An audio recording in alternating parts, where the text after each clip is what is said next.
კახეთში გუშინ ღამი ძალიან საშინელი ტრაგედია მოხდა. გურჯაანის სოფელ მელაანში ავტომობილი ამოტრიალდა და დაიწვა. 3 ადამიანი დაიწვა. 5 იყო ჯამში, 2 გამოვიდა, გადარჩა და 3 ადამიანი დაიწვა. მათ შორის 2 პატარა გოგონა არის.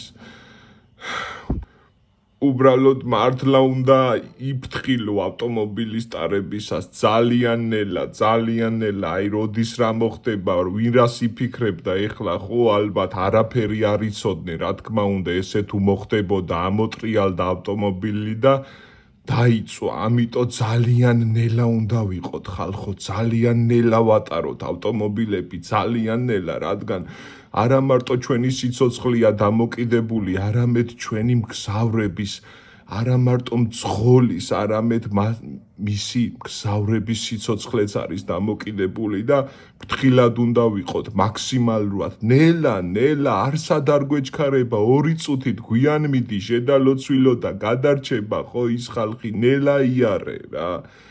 გთხოვთ, რაც არ უნდა გეჩქარებოდეთ, ძალიან ნელა იაროთ, რომ მორიგი ტრაგედიები აღარ მოხდეს და გარდაცვლილის ოჯახებს კი უსამძიმრებ.